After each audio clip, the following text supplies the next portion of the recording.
It's my pleasure to welcome you this morning to the plenary session, the BYU Focus Day for our seminar on mapping the intersections between faith and scholarship. We had a delightful day yesterday, and I'm anxious to have us engage in conversation now about exploring how that all applies to BYU in a variety of ways. We have throughout the day, starting with this morning's session, a variety of wonderful, thoughtful colleagues from a variety of disciplines and perspectives. And so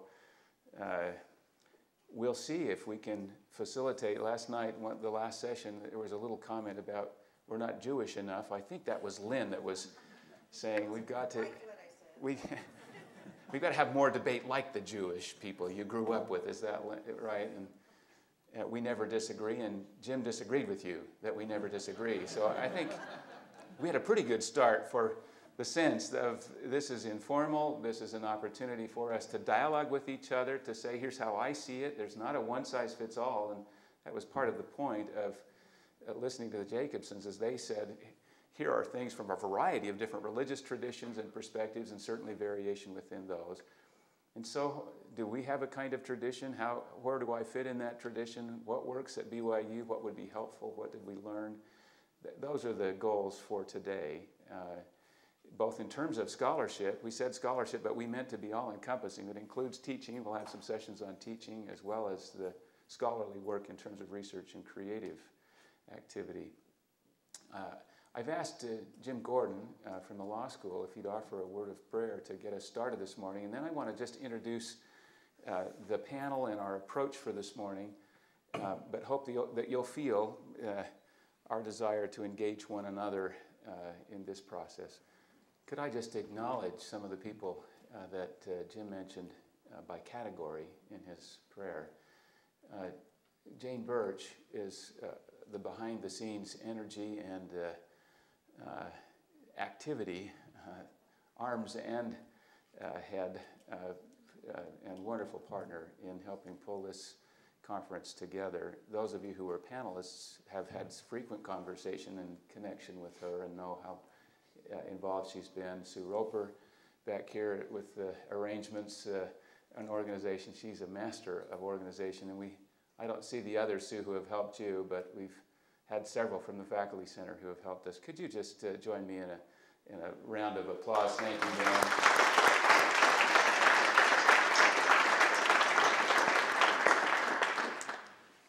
Sue and Jane wanted me to invite you to put name tags on. Some of you took them home and have still got them in your pocket, perhaps. And so we want to facilitate knowing one another's names and communicating with each other, and that would help.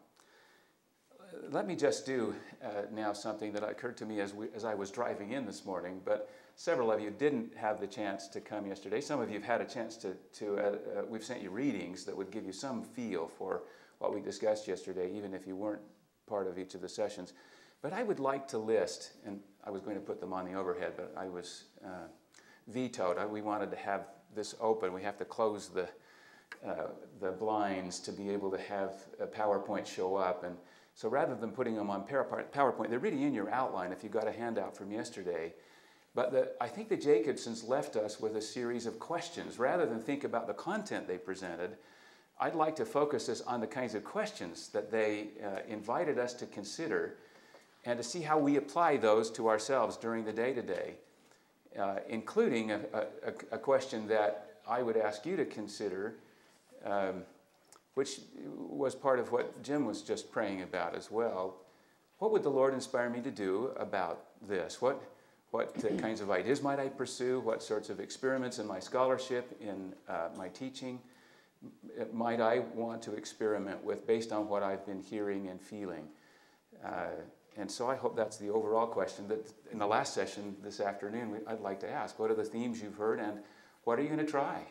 And how can we help you? So that's how the day is designed, to not necessarily get the true answer, but stimulate your thinking, open you to inspiration and some sense of what you might experiment with and how we could help each other. Here are the questions that I heard yesterday. The one they ended with, which I think they and I would suggest we start with is, do I have a sense of vocation? Or in the Latin, vocare, the sense of, do I feel called? I'm not sure. They were not quite as focused on from God. That is, has He given me gifts? And do I have a sense of inspiration? Does this relate to my patriarchal blessing? Whatever it is, what are my living questions was the way they asked it. Do I have living questions? Jake's was the one in the many. How do we bring people together in their diversity? You remember Rhonda's was something about how much can I help people heal? And how much can they heal? What is question or questions? They were then saying, who is your primary audience? Is it other scholars? Is it the world? The church? At my table, as we discussed it, they said, well, it's my students. Well, who's your primary audience? I think all of the above might be the audience for several, but who is your primary audience in the sense of pursuing these living questions and then sharing and involving them in the answers? What is your orientation? They thought both religiously and in terms of yourself as a scholar. Religiously, is your orientation to focus primarily on beliefs, primarily on practices, primarily on affections, or some combination thereof? And they gave us examples of various places. A Calvin college that is very focused on beliefs and a kind of framework, a system of theology, and they've got great analytic philosophers. Was that it, Jim? Something like that. But what is our orientation in terms of our religious approach, and what in terms of a scholarly approach? Is it analytic? Is it strategic or action-oriented? Is it empathic in the sense of feeling, inspiration, etc.? And then what kind of approach do I take to that? Does mine look more like the conflictual approach that they use the Reformed Church as an example of the conflictual approach, taking on the academy and the assumptions in the academy using a gospel perspective? Is it compatible, more like the Catholics, a sense of universal? Things will come together if we really pursue our scholarship, and the truth will out, and we'll find patterns that are compatible. Or is it paradoxical? They use the Lutheran example. Or is it functional? That is, neutral in the sense of the Anabaptists, who didn't see truth or knowledge as being either good or bad, but it could be used for good or ill, and use it for good. And so it was more about service and action. And then finally the question, how do those orientations apply to me, indeed, but also to BYU or some LDS perspective? Is ours like one of these kinds of orientations, or is it something else? Well, I think those are thoughtful questions that I hope stimulate some who am I, where are we? And that's what this panel is about today. We've got subsequent panels that will focus on getting more into specifically what do individual faculty members do in their scholarship or teaching, and some kinds of issues that have come out of our research and interviews with faculty this afternoon that are even more specifically applied to our questions and issues at BYU. But this session is one where I have specifically asked these panelists, thoughtful people with lots of experience at BYU, to think about BYU and BYU implications of what we heard yesterday. Certainly they'll bring their own examples in, but I'm trying to ask them to think about, and are those examples shared by others? Is this not just your point of view, but as you've been on rank and status committees and in various university administrative or other service kinds of responsibilities, as you've engaged in your scholarship and teaching, does this feel representative of at least a significant part of BYU? So BYU, or a significant part thereof, is the unit of analysis for this panel. What are the implications? What did they hear about the questions? How would they critique, agree, apply the kinds of things that we heard? My intention, just so you'll know before I introduce each of them and get them started, my intention is really to engage you, to not have us be giving lots of long speeches, and we've sort of prepared each other for that.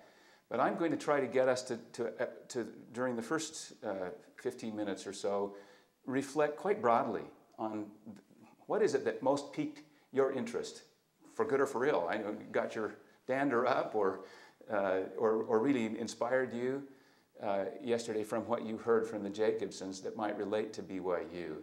And I've asked the panelists to just take 2 minutes each and say, here's the key idea that most interested me, the question I'd most like to pursue. But I want you to be thinking about that, because then I'm going to turn to you very quickly to say, okay, let's get 5, 10, 15 quick these are 30-second, these are not long speeches, but just let's get a sense of the variety of reactions to what you heard yesterday, or if you've just got the readings, to what you've read from the Jacobsens as it applies to BYU. So we get a sense of the range of reactions that people were taking away from yesterday. And then I'll ask each of the panelists to address the questions that I framed in your program. And we'll take each question at a time. If one of the panelists, we don't have to have each of the panelists respond to each question, but if someone wants to respond to that and to each other, we'll take that for a few minutes. But then I'll turn to you. What do you want to say about that question, or ask the panelists about that question, and we'll proceed through those questions. Do you find them in your program? Those are the questions that you can start thinking about how you would like to respond to it. So this is intended to be panelists with wide experience stimulating some application kinds of questions, but getting you into the conversation. So if you'll enter into the spirit of that, I think this will work beautifully. Let me just introduce our panelists. Bob Barrett has taught at BYU since the fall of 1982 in the illustration program in the Department of Visual Arts. He's taught classes from foundation drawing through senior studio, also taught the history of American illustration, and just finished a 3-year assignment teaching Doctrine and Covenants. So taught religion and drawing and history of drawing and art. He served as chair of the design department as well as associate dean in the College of Fine Arts and Communications. He's currently serving in the academic review committee, has served on rank and status committees at the department, college, and university levels, and has received the Carl G. Mazur Award twice, once for teaching, once for scholarship. So you see a broad level of experience, and he may not have wanted me to share all of that. Jim didn't give me anything to share, so I'm going to make something up about him. Professor of philosophy. That'll be better? Yeah. Okay. Maybe not. Professor of philosophy whose focus has been continental philosophy, both in his research and teaching. He currently occupies the Richard L. Evans Chair of Religious Understanding. Past service as Dean of Undergraduate Studies, Associate Director in the Faculty Center. He served as Department Chair in Philosophy. Very involved in the life of the mind at BYU. He regularly sponsors an interdisciplinary kind of book reading of some philosopher and thinking about the underpinnings of our theories of our work at BYU, and not just in philosophy. So wonderful service that he has provided. Then Ross Spencer will be next. Ross has been at BYU for 25 years, and his research is focused on the physical properties of hot gases. He does theory and computer modeling, so his students learn to solve equations and write computer code. Sounds very religious, Ross. I'm sure you'll have something fascinating to say about that. He served on the University Presidential Scholarship Committee, served as graduate coordinator and on the university's graduate council, currently the chair of physics and astronomy. He says his teaching hasn't had much of a focus. He's taught undergraduates and graduates, and both beginning and advanced, and has taught, but he does say the thing that he thinks is the emphasis is figuring out how mathematics can be a tool to understanding physical processes. Thoughtful and wonderful contributor to BYU.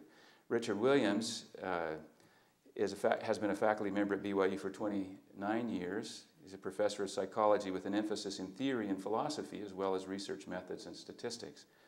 His interests have been in areas such as human agency and the philosophical underpinnings of the social sciences. He's taught religion courses regularly. He served 9 years in the academic vice president's office with responsibility for faculty hiring and faculty development. And he's currently the director of the Wheatley Institution, where he directs scholarly work in areas where they hope to contribute to the strength and viability of key social institutions.